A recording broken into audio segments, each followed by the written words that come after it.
late morning. I'm sorry that we delayed a bit. We were waiting for Anantamurthy, who is not feeling well, and yet he has come here. So that really graces the occasion.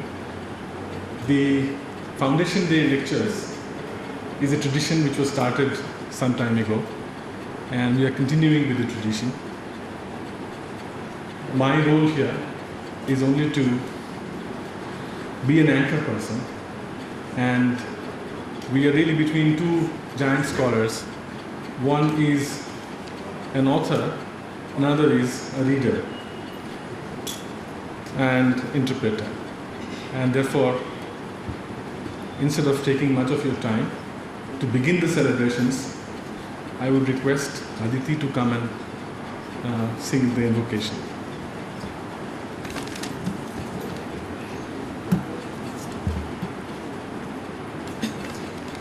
देवी सुरेश्वरी भगवती गंगे त्रिभुवनतारिणी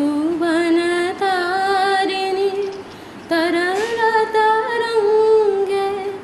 शंकर मौली विहारिणी विमले मम मतिरास्ता तव पद कमले भागीरथी सुखदायिनी माता स्तव जल महिमा निगमे ख्यात नाम जाने तव महिमानं त्राहि कृपामयि माम जियानं हरिपद पदम विहारिणी गंगे हिम विधु मुक्ता धवल तरंगे दूरी कुरु मम दुष्कृति भारं कुरु कृपया भव सागर पारं तव जलममलं येन निपीतं परमपदं खलु तेन गृहीतं मातरगङ्गे त्वय्यभकत किलकं द्रष्टुं नयमशकत पतितोद्धारिणि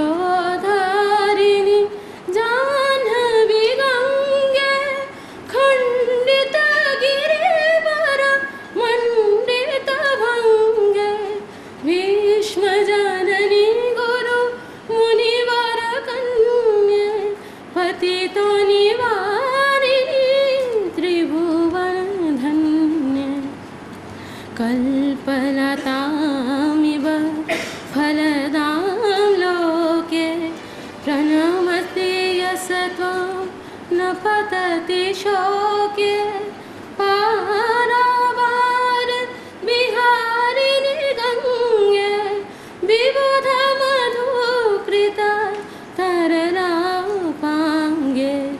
तव चिन्मातः स्रोतः स्नातः पुनरपि जठरे कोऽपि न जात नरकनिवारिणि जाह्नवी गङ्गे कलुषविनाशिनी महिमातुङ्गे हरिरसरङ्गे पुण्यतरङ्गे जय जय Jahnavi करुणामयी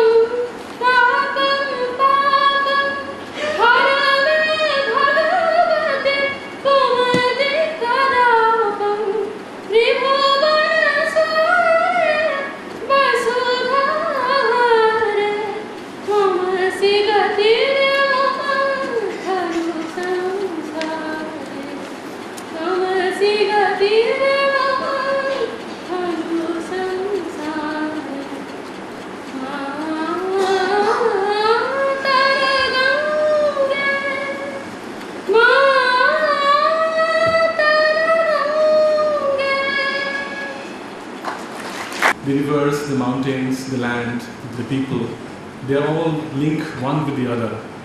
And the most important link in that is the languages.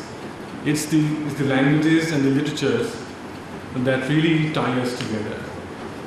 In fact, the convention, when we talked about Indian languages, we say that there are so many languages, but one thing that is important to understand is Indian literature is one, and although the languages are so many.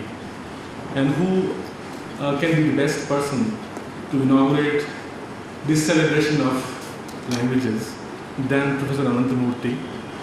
It will really be showing torch to the sun if we want to introduce him. Yet there are people who have come from different parts of the country, and therefore we request Dr. Giridhar to introduce the noted scholar and writer.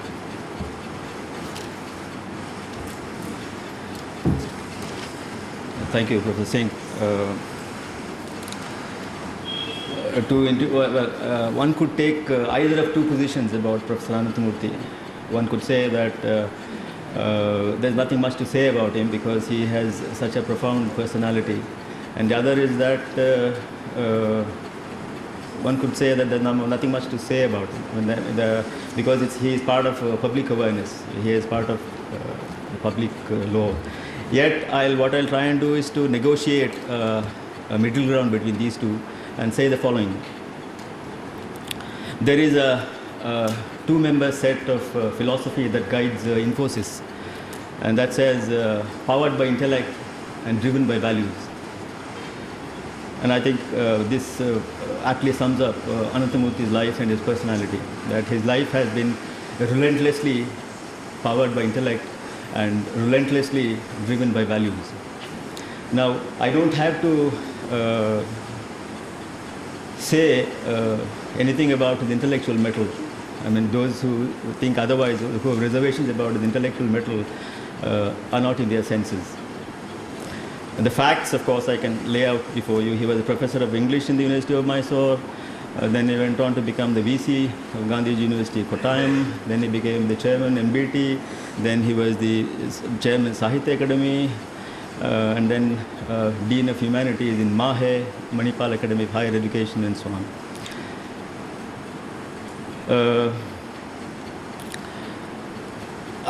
Only one thing I'll say about the first one, namely that his life has been powered by intellect, and that is that almost every paragraph of any of his academically serious writings drips with timelessly perceptive insights. Only masters give us timelessly perceptive insights, an Aristotle, a Plato, a Freud, a Chomsky, and so on. Okay, and one more thing perhaps, which is evidence of his intellectual versatility, is that there was a survey of people whose thinking mattered to the country, which was done by Pritish Nandi in the Illustrated Weekly some time back. About 50 people he listed which he thought mattered, whose thinking mattered to the country. And Professor Anantamurthy figured there. Okay, that's about the first part, the being powered by the intellect. And the next thing about the driven by values. And people have expressed various reservations about this part of Anantamurthy's being. And I was a student of his, and I have known him from closer quarters than many of you.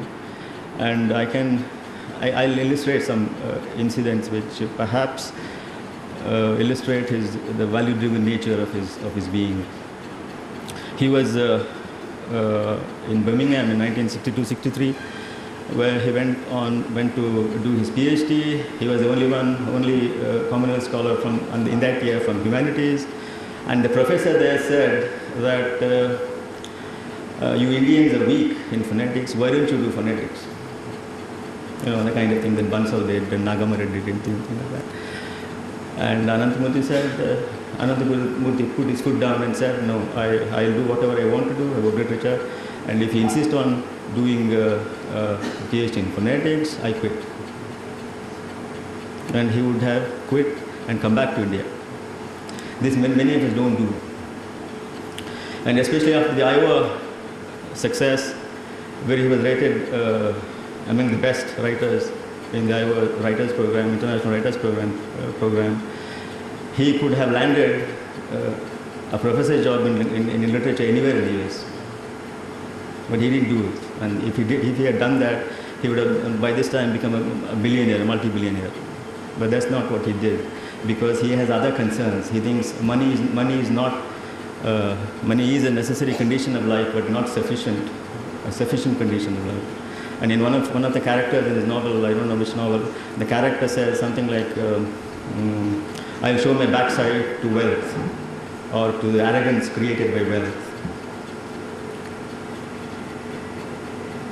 No, I'm not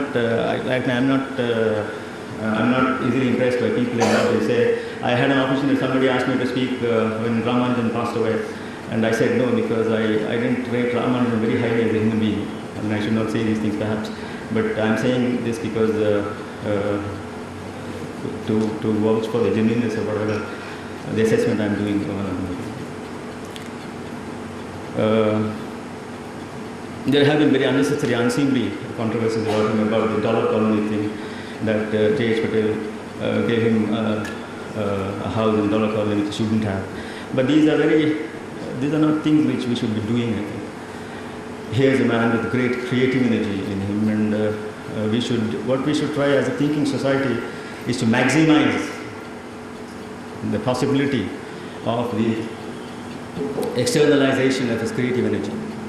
That's what we should do. Here's a man who can contribute significantly to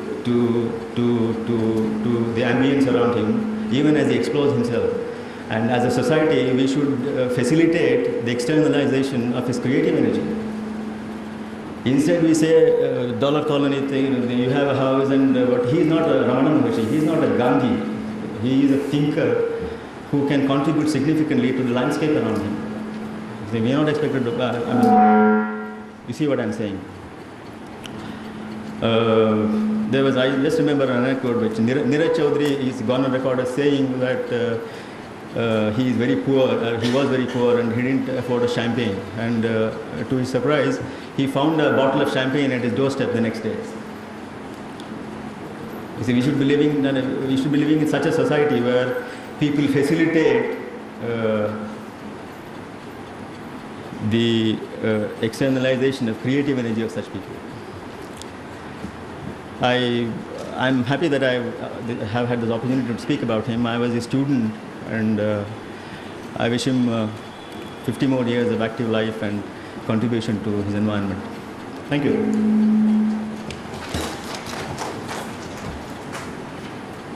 Yeah, the celebration today is only the beginning of 3 days series of lectures. The Central Institute of Indian Languages, as you know, has been in existence for last 33 years. It is completing 33 years this week, and therefore we thought that one of the best ways of celebrating the completion of 33 years is to invite a scholar of eminence, a scholar who is able to tell us what the connections between disciplines should be. You know, our typical problem of linguistics, the world of linguistics or language studies, is that we have only been talking to ourselves. Most of the time, the linguists only talk to themselves. And that's the typical complaint that people have about Indian linguistics. And we thought that we can undo this problem by inviting an eminent literary personality and an eminent person from philosophy, so that the dialogue between one discipline and the other can begin from this year. Of course, as you know, the Institute has had a reasonably successful period of existence. I don't want to say a lot about the Institute or show that the Institute has done everything that it was expected to do in the last 33 years. It's not possible, because the number of languages that India offers the challenge that India offers is so huge and great, it probably is impossible for any one institution to do all that it needs to do to work on languages and various aspects of languages. But the institute has produced reasonably large number of grammars, has done a good amount of data archiving. About 118 languages data archive exist in our national tape archives. We have produced about 35 to 40 different grammars. We have produced different kinds of dictionaries, about 40 different kinds of dictionaries, and the work on all these aspects is still going on. We have also worked on various interdisciplinary areas, particularly areas such as language and mind, language and society, language and culture, language and literature, and various other areas which are less known. Beginning from last year, we have made some attempts to make inroads into the areas such as clinical linguistics, such as statistical linguistics. We had used statistics in a large way, thanks to Jairam and several other people in our social linguistic studies, but many of these areas have not developed here, like quantitative linguistics is not developed here. So large-scale projects have been taken up, and I'll just mention only 3 of these here, not to belittle the other projects, because we have also worked on communication and other things, but 3 major projects that we have begun and we wish to continue. One of them is making a major beginning tomorrow when we inaugurate the translation website, that is Anukriti. The project here in Anukriti, which will be inaugurated tomorrow, is to focus on Indian writing and Indian languages and interlingual connections that India can offer through a website, through a web-based translation service. This is one project. The second project is, we call it LIS India, Language Information Services of India. Now, everybody has many questions about Indian languages, but they don't know who to ask these questions. Where will you get the reply? Where will you get the answer? And such questions are thrown at us from all over the world. So we thought that we can have a site for language information services, which will update the Grierson's work, because Grierson's Linguistic Service of India has been done about 100 years ago, and the situation has changed drastically all these 100 years, and yet there is no documentation available to tell us what the change exactly has been. So that is another project we have engaged ourselves in.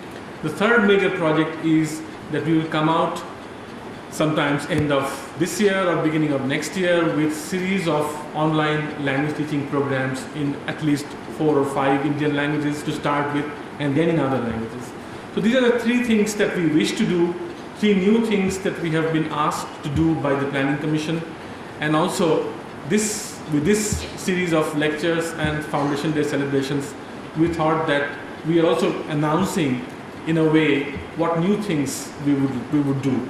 And as you can see in all these things, because whether you talk about Anukriti, the translation, or you talk about language information, where you have information on all aspects of language, language society, language and culture, language literature, or you talk about online language teaching, which will not just be the grammar, but will also be a lot of reading the texts once somebody knows the language. You would see that everywhere we are making connections. Everywhere we are relating one discipline with the other, linguistics with the other. And therefore we thought that with this function, where we are calling on inviting eminent people from the other disciplines, we are making a kind of beginning and making a kind of statement in this respect. So may I therefore request Professor Anantamurthy to inaugurate this year's Foundation Day celebrations with these words. Professor Anantamurthy.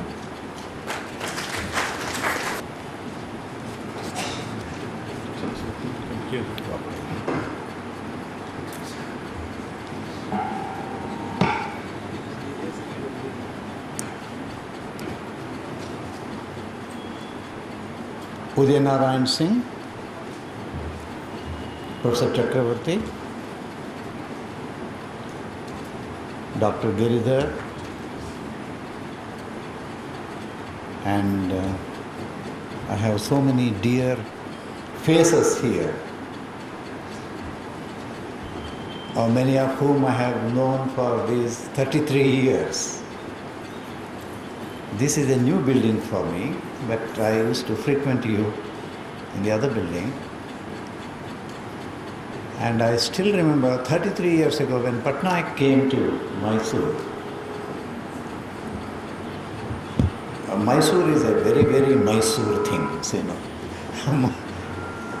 Self-enclosed, and we are like a family in Mysore.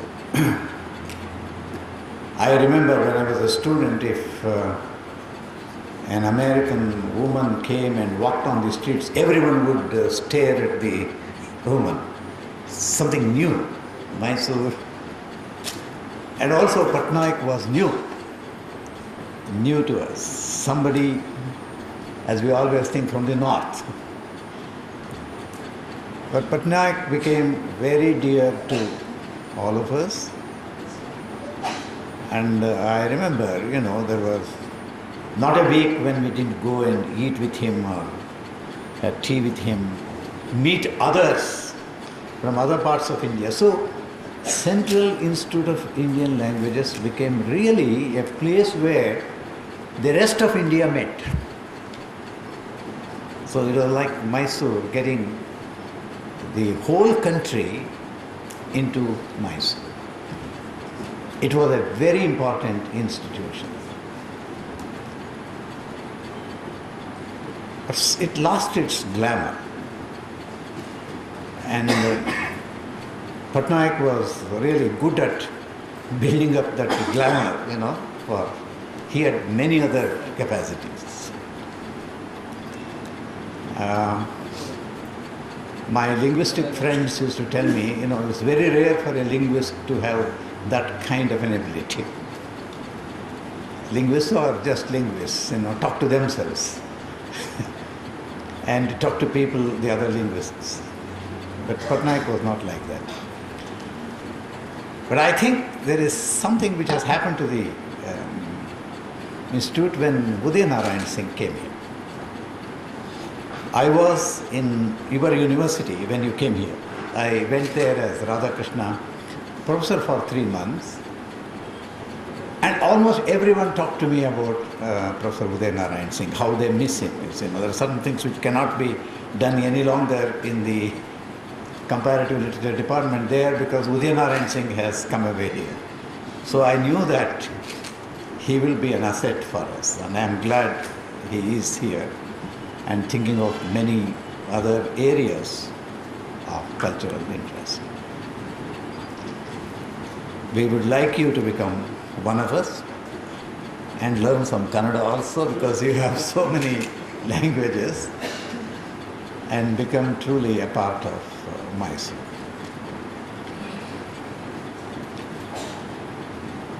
I think, in those days, we created great institutions in India, whether it was Sahitya Academy or National Book Trust or an institute like this. We had a vision of India where all the pluralities of our culture would flourish. Thanks to two people, Mahatma Gandhi and Rabindranath Tagore, we did not borrow the European sense of a nation. Thakur rejected it and Gandhi also rejected it. Because Gandhi wrote in Gujarati and in Hindustani and in English. He was a Gujarati. And he knew that he could be a universal man being a Gujarati. Because there were great Gujarati poets who were universal too. He made us sing Vaishnava Janata, which is a Gujarati poem. The whole country sang that. And Rabindranath Tagore, until Tagore came on the Indian scene, the great national poet of India, apart from Ramayana and Mahabharata, was Kalidasa. Kalidasa was kind of a model for even Pampa here. Kalidasa's literary achievement was some kind of he was a literary figure. To write like Kalidasa, to use language like Kalidasa, to use the upama like Kalidasa, and so on. But something amazing happened in India. A man writing in one of the Indian languages, which is not as vast as Hindi or as ancient as Tamil and Kannada, we are more ancient than Bengali. A poet writing in another Indian language became a literary figure for the whole country. There were Tagoreans everywhere. And they tried to imitate Tagore. Quite a few Kannada writers, try to write like Tagore. He was influential.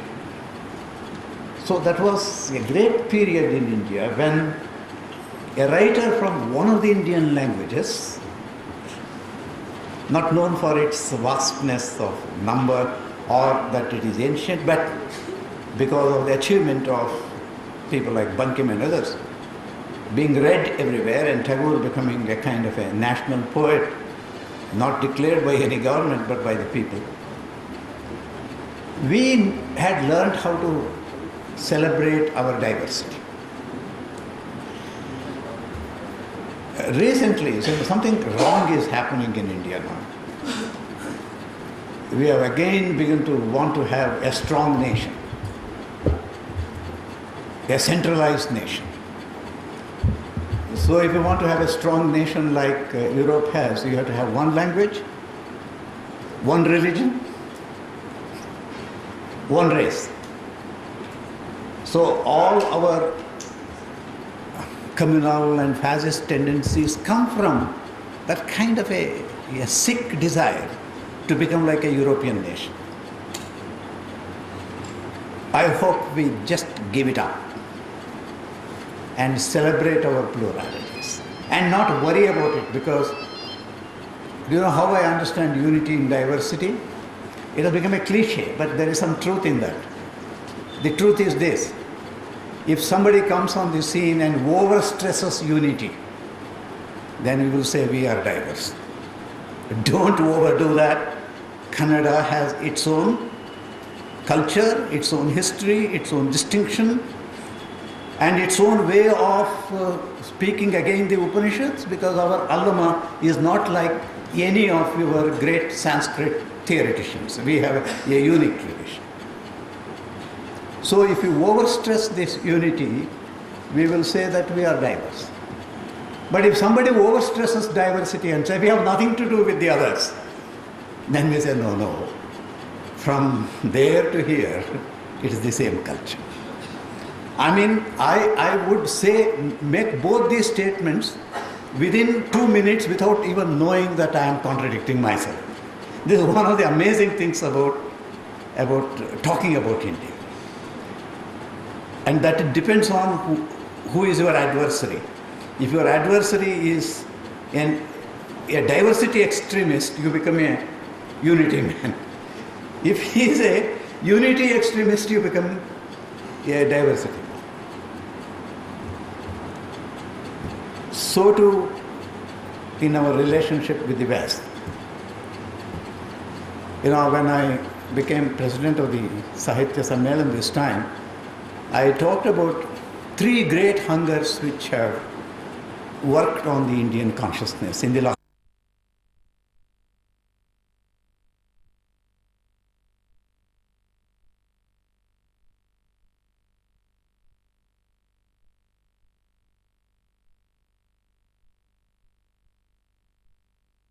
Hunger for equality was almost like a religious hunger.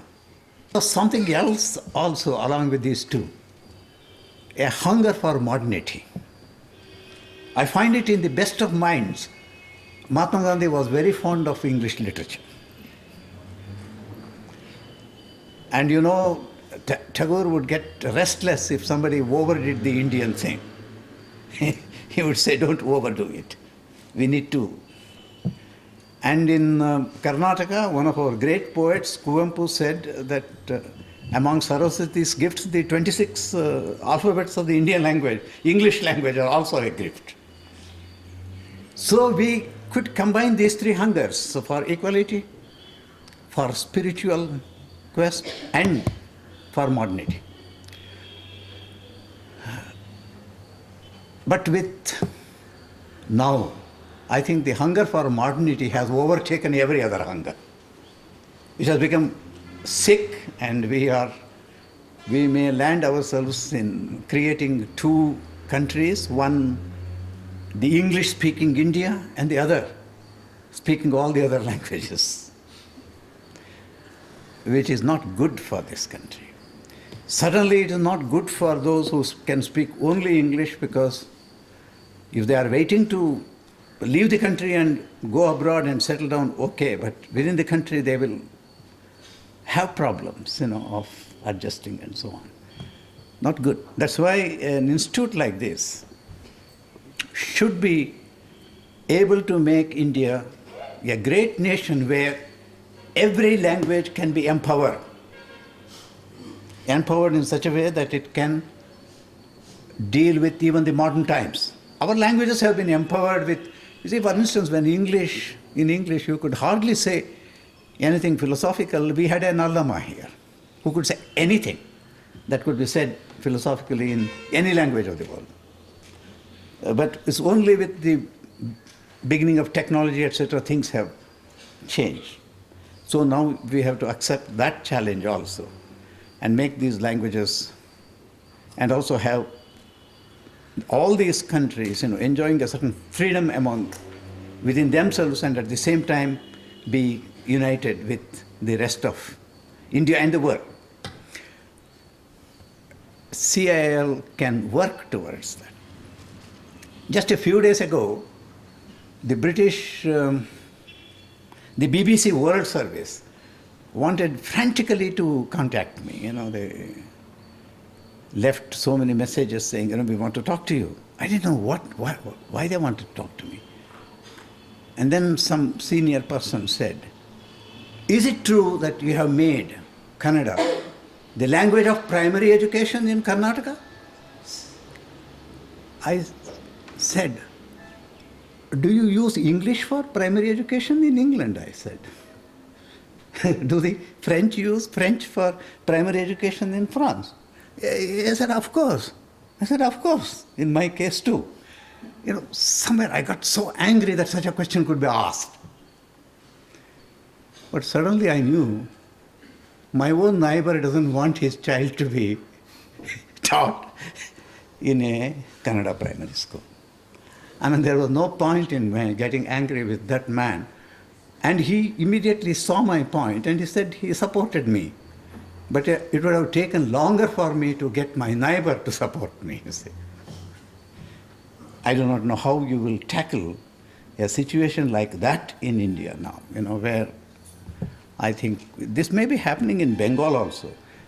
Bengali was a language in which anything could be written, any subtle thing could be written. But I don't know if young people now getting educated can use Bengali for sophisticated purposes as well as in the past. So this is some kind of a crisis, I think, facing all of us in India. And I would expect this institute to empower the languages, because these languages will not be empowered unless the modern technology also comes on the side of these languages. We should not lag behind in technology and make use of it to see that these languages, because they have such a rich heritage, and we should not become like United States of America where every other language dies, you see. We should be a country where the languages can survive. When I was president of the CIIL Academy, this question came that we should recognize all the tribal languages. And I was talking to Pattanayak about it, and we suddenly decided Academy is not there to recognize languages, it was there to recognize literatures. And so we decided if a great literary work comes in any of the languages of India, and if we can have a group of people who can tell us, this is the work, and then get some more, we should honor it like we honor the recognized languages. I think CIIL Academy is still doing that. We have a committee to go into that. So no language is barred. And this is true of all the languages. Ramanujan used to tell me that a dialect becomes a language when it has a national poet and an army to support it. there is no real difference. This is one of the great things about India, that these languages have survived and have unique things like oral epics and so on. I'm also very happy that you have these 3 lectures, Professor Chakraborty, on the use of language, on the ethics of language.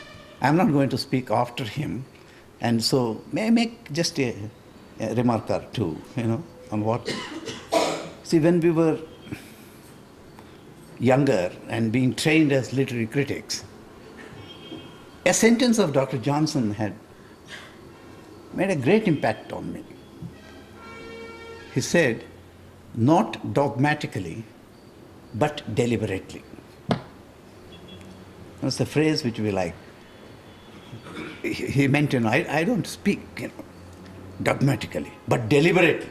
It should seem this is my position. Why? So that you may differ from me. So that a dialogue is possible.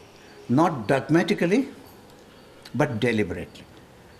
If we can learn in social exchange of ideas, this art of being deliberate, being very clear about what you want to say, but not even give a hint that you are being dogmatic about what you are being deliberate. And we try to practice it in Kannada too for a while, And then about this common pursuit, Eliot was talking about common pursuit of true judgment, common pursuit. So when does it become a common pursuit? The idea was,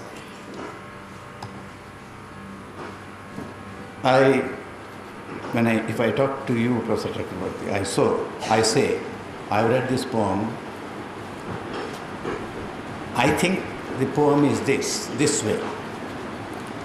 I say it very deliberately. But then I ask you, do you think so?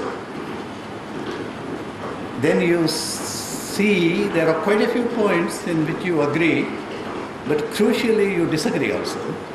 So you say, yes, but. And the but is the beginning of difference as well as sharing.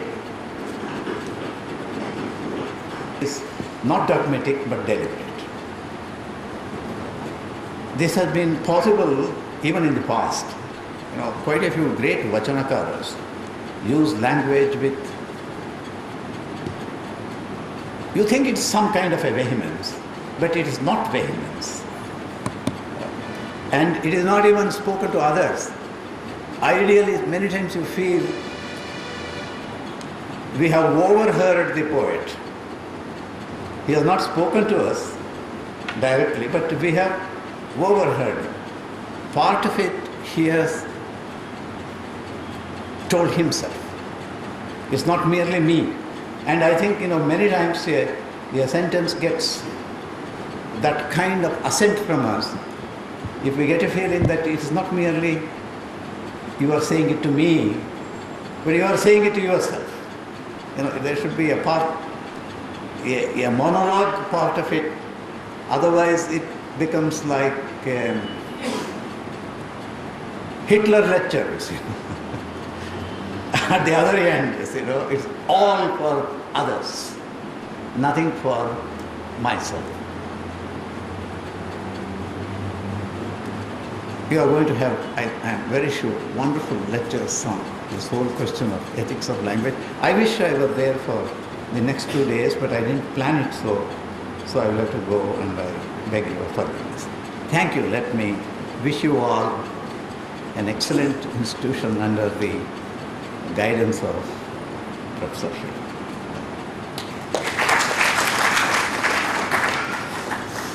Well, friends, the suggestions and the apprehensions and the ideas expressed by Professor Anantamurthy,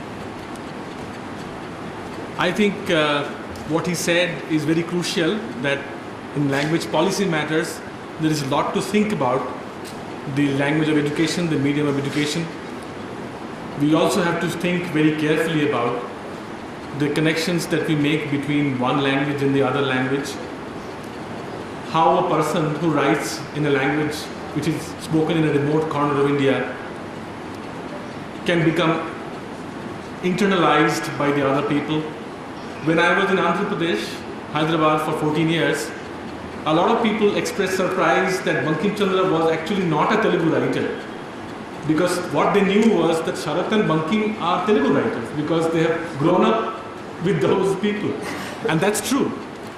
That's true of many of us, that we almost have internalized with the food habits, the dress habits, the language habits, and the literature of other corners of India in another corner of India. And I think in that context, it is very essential that we have had a very good inaugural address by Prof Anantamurthy. Now I would request Dr. Mallikarjun to introduce the speaker, Prof Arindam Chakraborty, who is a friend and also a philosopher. And we want him to be the guide this time. Arindam, as we all know, is Professor of Philosophy at the University of Hawaii.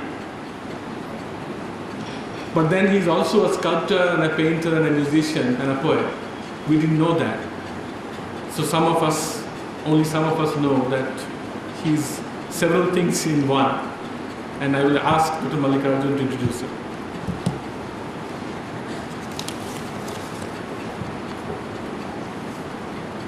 As Professor Udaya Singh said, Professor Arindam Chakraborty is a professor of philosophy at University of Hawaii.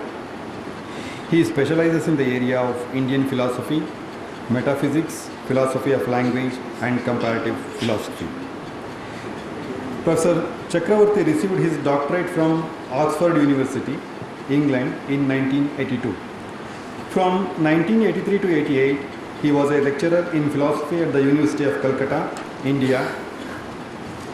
Between 1988 and 1992, he held the splendid visiting fellowship at Wilson College, Oxford, a fellowship at the Institute of Advanced Study at Edinburgh, Jacobson Fellowship and tutorship at the University College, London, and a visiting assistant professorship at University of Washington, Seattle. After being trained as an analytic philosopher of language at Oxford, Professor Chakraborty has spent several years receiving traditional training in Indian logic and metaphysics, which made him fluent in Sanskrit. Before going to Hawaii in 1997, he was a professor in the Department of Philosophy at University of Delhi, India. Professor Chakraborty has edited or authored 4 books and has published numerous articles and reviews. He is currently working on a book on moral psychology.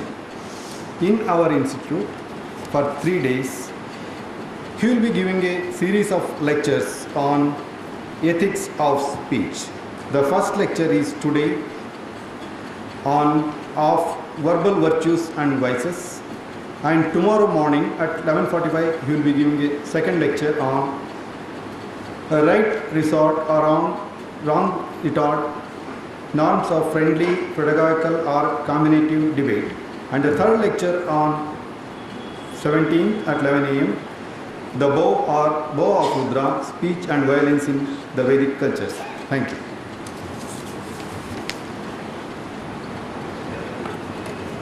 काली जुभा आद्या जात वेदसः लोल जुभा जगन्माता जुहया नाभिधीयते. Am I audible? Is it okay? Om Pavakanah Saraswati Vajevirvajinivati Yajnam Vashtu Dhiya Vasu. Om Vang me Manasi Pratishtita Mano me Vachi Pratishtitam. I am extremely thankful to the Institute and to the director, Dr. Udaya Singh, and all the staff who have been extremely nice to me and accommodating in hosting me for these several days. and I am looking forward to a good interaction on the occasion of delivering these 3 lectures, the general title for which is How to Do Good Things with Words. The idea of words as deeds, performances, is extremely ancient in the context of Indian thought.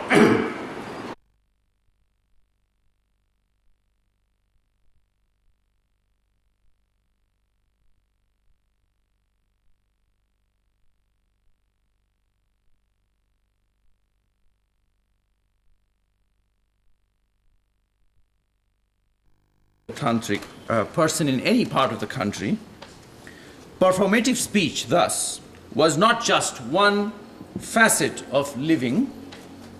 Correct use of words was the central, pervasive, paradigmatic act of ritualized human life.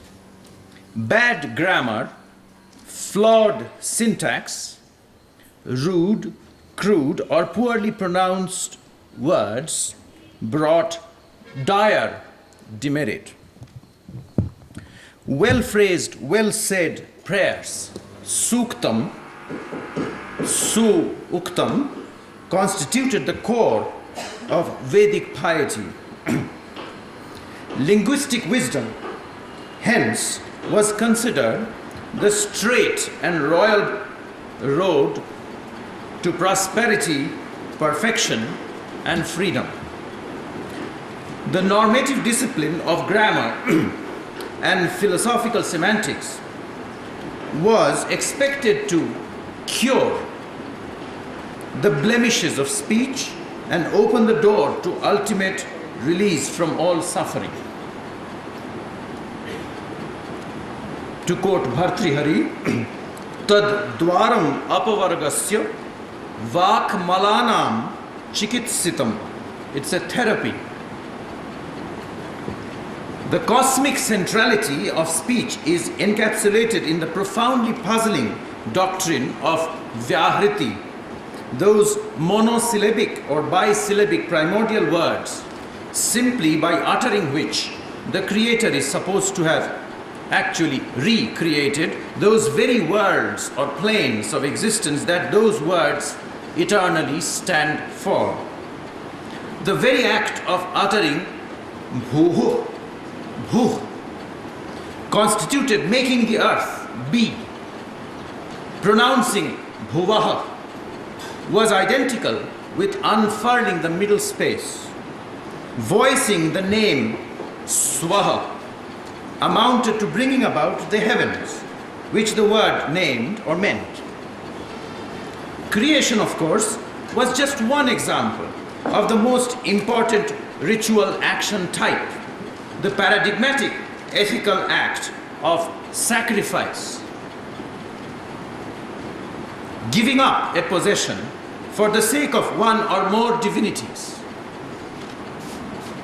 The renouncing act of offering oneself up so that one may be replenished in plentiful proportions. The words dadami or dade or sampradade, I give, was the root of all other performative utterances. Those of you who have read or heard about J.L. Austin's work about performative utterances would know that I have actually borrowed the title of my lectures from his title, which was simply How to Do Things with Words. I have made it How to Do Good Things with Words. The giving up of our most favorite thing in life, our breath. The giving up of breath, the utterer's dearest whiff of life, is phonetically represented in the exhaling visarjaniya or visarga, the relinquishing aspiration that terminates the utterances of each of those vyahritis, bhuhu, bhuvaha, swaha, as well as in that mantra of ego offering, which is across the provinces used in India, Namaha. In the beginning was the word, the sacrifice of private breath in public space for the sake of creating audible speech. The goddess Vak, the exhilarating, exuberant, exhaling linguistic deeds of world making. Vishwakarman, the world maker, is therefore eulogized in Rigveda 10th Mandala as the Lord of speech, Brihaspati, Vachaspati. In these 3 lectures, I shall try to lay out in the most rudimentary fashion the outlines of the ethics of human verbal behavior, reflecting critically on some of the traditionally identified virtues and vices of dialogical speech. It is neither chatty, pointless gossip, nor formal, rhetorically embellished oration that would be my major target of normative assessment, but friendly or competitive public conversation, dialogue, discussion, rational debate, or even disputation that would figure as the object of moral evaluation. Chatting face to face over cellular phones or in cyberspace is by no means an unimportant or morally irrelevant activity. Speeches delivered in public political rallies, telecast addresses by social dignitaries, inflammatory or spiritually uplifting discourses by riot-mongering nationalists, or religious exegetes of Ramayana or the New Testament eminently deserve systematic ethical examination, both from consequentialistic and Kantian deontic perspectives. But today, I shall not concern myself primarily with these kinds of talk, neither with gossip or chat, which is very important, nor with public lecturing or inflammatory speech. Using the Mahabharata, that all-encompassing encyclopedia of Indian ethics, and bits of Mimamsa theory of meaning, of imperative verb endings, and the Nyaya norms of good and bad debate, I shall try to take a contemporary look at the classical Indian ethics of rational discourse. So that was the general introduction to all the 3 lectures. I'll have to ask for indulgence, we are running very late. So now I really start my today's lecture. In the beginning, it's just, I hope, an interesting story, so you can sip your tea and just listen to the story. Am I audible? Let me first recount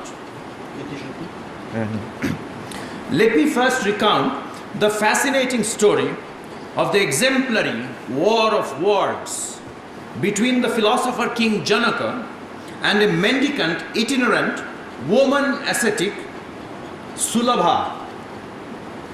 Of course, in the Mahabharata, one must always pay attention to the proper names. The nun, she is a nun, a female ascetic. She is homeless by choice. She is called Sulabha, easy to get, with a deliberately misleading irony. That is what Janaka had thought. A pretty woman, dressed up as a traveling ascetic, suddenly arriving at the royal court. She must be of the rather loose, easy to get sort. The thing that a worldly contemporary Indian male would perhaps think, even now, of a new age hippie woman practicing yoga, an American woman roaming around from one ashram to another in Varanasi and Rishikesh and stereotyped as Sulabha. But as the narrative unfolds, she plays rather hard to get, making a mockery of her name, Sulabha. Sulabha indeed, even nowadays, is Durlabha. This happened, of course, in the righteous age, Dharma Yuge, Mahabharata says, when every people from every Varna and person from every Varna and ashram, strata and stages of life observed their own dharmic duties. Having renounced the world, still a young single woman, Sulabha had heard about King Janaka of Mithila, whom the monks holding the triple staff, Tridanda, the Tridandi Swami, used to call the wisest of all kings, a Rajarshi. Though a king, he was supposed to know the subtlest spiritual mysteries of ultimate nirvana. He was called a living liberated person, a Jivan Mukta. To check him out, Sulabha the Yogini not only entered the royal palace, but also entered the body and mind of King Janaka. Using her yogic powers, through direct eye contact, she captured and captivated the entire psychophysical being of this king, sitting in the middle of his ministers and scholars in attendance, just because she wanted to make sure whether the king is truly liberated or not. Sulabha tvasya dharmeshu mukto nava iti sashamshaya sattvam sattvena yogajna pravivesha mahipate. She entered the body and mind of the king. Initially, the king had been polite and hospitable. She was welcomed to the court. Her feet were washed. Gifts were showered on her. But this sudden psychosomatic usurping of his own persona visibly upset the king. As Janaka started to speak in a highly suspicious, defensive, challenging tone, on the epithet Utsmayan, used here in the text, the commentator Nilakantha remarks, I quote, showing off his pride, the king's pride of invincibility in debate, thinking, I shall make her speechless today, unquote. He betrayed, Janaka betrayed what could be described in pseudo-Freudian language as liberation envy, or a one-up-manship in spiritual enlightenment. To use a Hindi-English Manipraval, a mystical hum kisi se kam nahi, so to speak. Janaka's diatribe opens with a series of questions, goes to a set of self-righteous announcements about himself, how wise and unperturbed and unattached he himself is, some unsought for metaphysical advice, and ends with a series of angry allegations against Sulabha. What have you done with your life, young lady? Where are you going? Which family or tradition do you belong to? Where are you exactly from? Questions one usually does not ask a male monk carrying a triple staff and clad in colors of renunciation. Remember, this is taking place at a genuinely pious age when the colors of renunciation were not co-opted by violent political parties for the sake of power or popularity. Then, somewhat fitfully, with nervousness and intellectual narcissism, Janaka introduces his own spiritual lineage. And I quote Janaka in translation, please be apprised, lady, that I am truly emancipated. You immediately know that an emancipated person wouldn't say this. Though you see me surrounded by royal grandeur and by my retinue holds up this ornate umbrella above my head, since you look respectable, let me honor you with a discourse on moksha. I too am a pupil of the great monk Panchashikha. Don't think that you are only monastic yourself. The reputed teacher of Sankhya Yoga and the art of governance, all these roads to freedom, he taught me after a somewhat desultory, pompous and pedantic lecture on how external marks such as ochre robe, shaven head, the stick and the water pot are meaningless as signs of renunciation, that genuine wisdom can be liberating even for the fully engaged ruler of a kingdom who need not give up his family life or his kingdom in order to be a renouncer. Janaka insinuates that Sulabha is too young and